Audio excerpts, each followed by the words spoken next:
Good morning. मैं doctor Manish Chandra Tudu, assistant professor, department of anthropology, Ram Lakhan Singh Yadav college Ranchi से।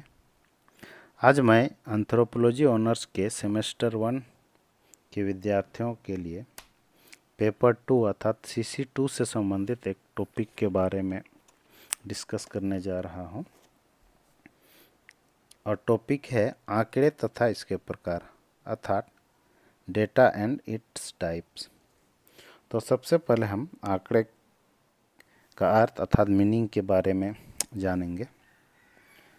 जब एक अनुसंधानकर्ता द्वारा सूचनाओं अथवा तथ्यों का संकलन किया जाता है तब इन्हीं सूचनाओं अथवा तथ्यों को आंकड़ा कहा जाता है। अर्थात जब एक अनुसंधानकर्ता क्षेत्र कार्य में जाता है तब वह विभिन्न व्यक्तियों से पूछकर अथवा देखकर सूचनाओं और तथ्यों का संकलन करता है। इसके साथ साथ वह विभिन्न पुस्तकालयों का अध्ययन करके या इंटरनेट के माध्यम से भी सूचनाओं अथवा तथ्यों का संकलन करता है। तब इन्हीं सूचनाओं या तथ्यों को आंकड़ा कहा गया है। किसी भी अनुसंधान कार्य के लिए आंकड़ा ही सब कुछ होता है। बिना आंकड़ों के किसी भी प्रकार का अनुसंधान कार्य पूर्ण नहीं हो सकता। अनुसंधान कार्य को लक्ष्य तक पहुंचाने के लिए सबसे पहले आंकड़ों का संकलन किया जाता है,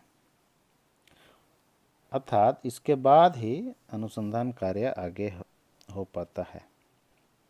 आंकड़ों का संकलन हो जाने के बाद इन आंकड़ों को सबसे पहले परिष्कृत किया जाता है, अर्थात उसकी काट छाँट की जाती है। इसमें जरूरी आंकड़ों को एक तरफ तथा जो जरूरी नहीं होते हैं उन्हें अलग कर दिया जाता है।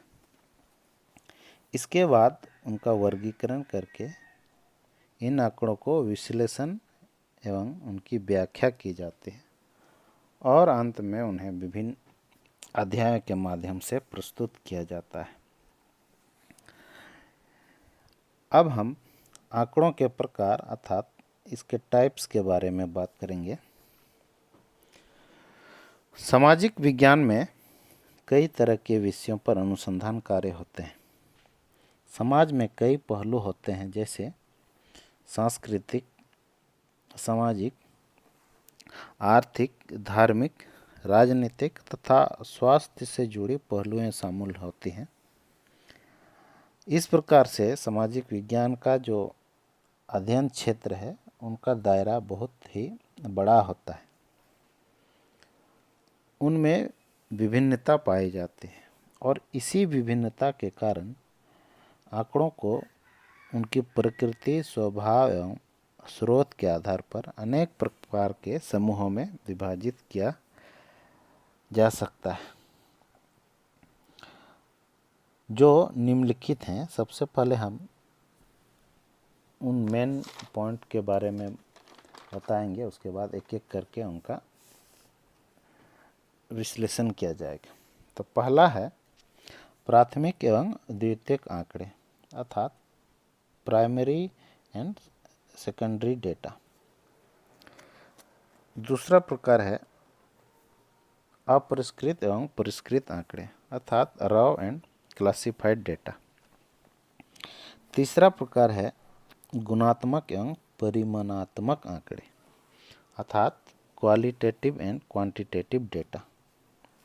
और अंतिम तथा चौथी प्रकार है मुलायम एवं कठोर आंकड़े अर्थात सॉफ्ट एंड हार्ड डेटा।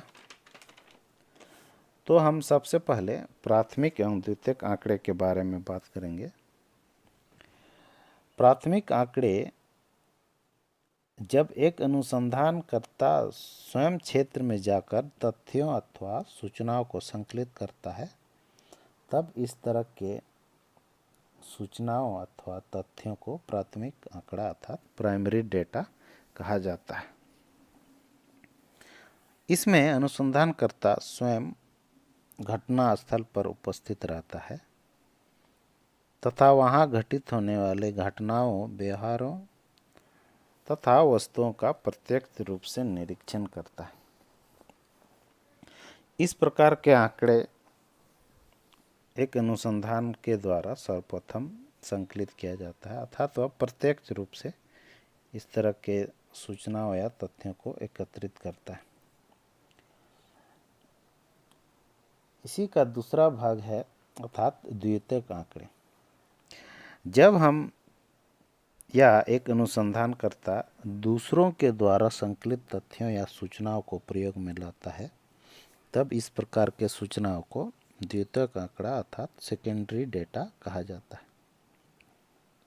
अर्थात जब हम दूसरों के संकलित किए आंकड़ों को अपने अध्ययन के लिए यूज करते हैं या उससे रिलेटेड डाटा हम खोजते हैं, तो इस प्रकार के सूचनाओं को द्वितीयक आंकड़ा कहा जाता है। इन आंकड़ों का संकलन पुस्तक, पत्र पत्रिका, डायरी तथा वर्तमान में इंटरनेट के माध्यम से भी एकत्रित किया जाता है। दूसरा प्रकार है अपरिष्कृत एवं परिष्कृत आंकड़े अर्थात रॉ एंड क्लासिफाइड डेटा। सबसे पहले बात करेंगे अपरिष्कृत आंकड़े के बारे में। जब एक अनुसंधानकर्ता क्षेत्र से सूचनाओं का संकलन करता है, तब वह सूचनाओं को बिना वर्गीकृत किए ही संकलित करता है। इस प्रकार के सूचनाओं को अपरिष्कृत आंकड़ा कहा जाता है। अर्थात जब हम किसी सूचनादाता से आंकड़े या किसी समुदाय से आंकड़े संकलित करते हैं, तो हम उसे यथावत रूप में ही संकलित करते हैं। उसको हम वहाँ पर विभिन्न गुण या विशेषता के आधार पर बांटते नहीं हैं, उसका कार्य बाद में होता है। तो इस प्रकार जब हम प्रत्यक्ष रूप में विभिन्न आंकड़ों को बिना वर्गीकृत किए हुए ही संकलित करते हैं, तो उसे ही अपरिष्कृत आंकड़ा कहा जाता है। इसी का दूसरा पक्ष है परिष्कृत आंकड़े। क्षेत्र से सूचनाओं को संकलन करने के बाद जब एक अनुसंधानकर्ता उन आंकड़ों या सूचनाओं को उनके गुण, स्वभाव या प्रकृति के आधार पर वर्गीकृत करता है, तब इस प्रकार के सूचनाओं को परिष्कृत आंकड़ा कहा जाता है या क्लासिफाइड डेटा कहा जाता है। अर्थात आंकड़ों को हम बांटते हैं या उन्हें वर्गीकृत करते हैं। तीसरा प्रकार है गुणात्मक एवं परिमाणात्मक आंकड़े अर्थात क्वालिटेटिव एंड क्वांटिटेटिव डेटा। सबसे पहले हम बात करेंगे गुणात्मक आंकड़ा। जैसे कि इसके नाम से ही स्पष्ट होता है कि जो सूचना गुण प्रदर्शित करते हैं उन्हें गुणात्मक आंकड़ा या क्वालिटेटिव डेटा कहा गया है। इसके अंतर्गत आयु, यौन, धर्म, भाषा तथा शिक्षा इत्यादि से संबंधित सूचनाएं शामिल हैं। दूसरी ओर है परिमाणात्मक आंकड़ा अर्थात क्वांटिटेटिव डेटा। जो सूचनाएं परिमाणात्मक रूप में अपनी विशेषताओं को प्रदर्शित करता है, उन्हें परिमाणात्मक आंकड़ा कहा गया है। इसके अंतर्गत लंबाई, चौड़ाई, ऊंचाई, गहराई तथा अन्य संख्यात्मक सूचनाएं शामिल होती हैं। अर्थात जो मात्रा का जो बोध कराता हो, उस प्रकार के आंकड़ा को परिमाणात्मक आंकड़ा कहा गया है। चौथी और अंतिम प्रकार के बारे में हम बात करेंगे और ये है मुलायम एवं कठोर आंकड़े अर्थात सॉफ्ट एंड हार्ड डेटा।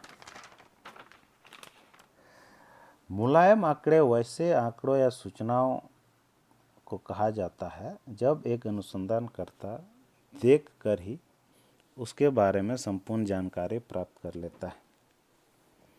अर्थात एक सूचनादाता के पूछे बगैर ही हम उसके बारे में जानकारी प्राप्त कर लेते हैं, तब इस प्रकार के सूचना को मुलायम आंकड़ा अर्थात सॉफ्ट डेटा कहा जाता है। इसमें लिंग संबंधी सूचनाएं तथा आयु के आधार पर विभिन्न अवस्थाओं जैसे किशोर अवस्था, युवा या वृद्ध इत्यादि सूचनाएं संबंधित होती हैं। अर्थात हम किसी व्यक्ति की उम्र या उसकी अवस्था कितनी है, या जैसे किशोर अवस्था में है या युवक है या वृद्ध है, इस प्रकार के सूचनाओं को हम देख कर ही समझ जाते हैं, उन्हें पूछने की ज़रूरत नहीं पड़ती है। तो इस प्रकार से जितने भी सूचना या तथ्य संबंधित रहते हैं उसे हम मुलायम आंकड़ा कहते हैं। इसी का दूसरा पक्ष है कठोर आंकड़े। इसमें जब हम किसी सूचना या आंकड़ा को केवल देख कर ही नहीं बल्कि पूछ कर ही प्राप्त कर सकते हैं, तब इस प्रकार के सूचना को कठोर आंकड़ा अर्थात हार्ड डेटा कहा जाता है। इसमें शिक्षा, धर्म, भाषा, आय व्यय तथा वास्तविक आयु से संबंधित सूचनाएं शामिल होती हैं।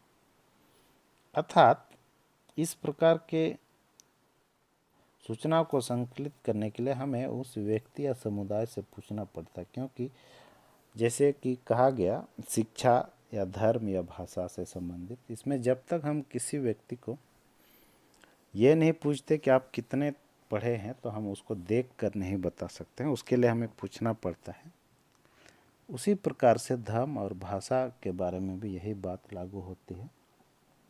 इसके साथ साथ जब हम वास्तविक आयु की बात करते हैं तो इसके लिए भी हमें उन व्यक्तियों या सूचनादाताओं से पूछना पड़ता है कि आपकी वास्तविक आयु कितनी है। इस प्रकार से हम देखते हैं कि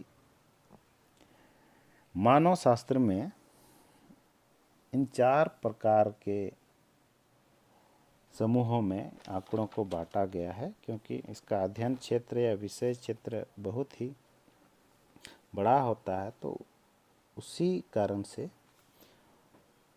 उसके सूचना या तथ्यों में भी विभिन्नता या बहुलता पाई जाती है। तो उसी को ध्यान में रखते हुए इन्हें 4 वर्गों में विभाजित किया गया है। उम्मीद है इसके बारे में आप लोगों को जानकारी प्राप्त हुई होगी, और मैं आशा करता हूँ कि इस लेक्चर को अधिक से अधिक विद्यार्थियों तक आप लोग पहुँचाएंगे। और इसी के साथ मैं आज के टॉपिक के बारे में अपना वक्तव्य यहीं समाप्त करता हूँ। धन्यवाद।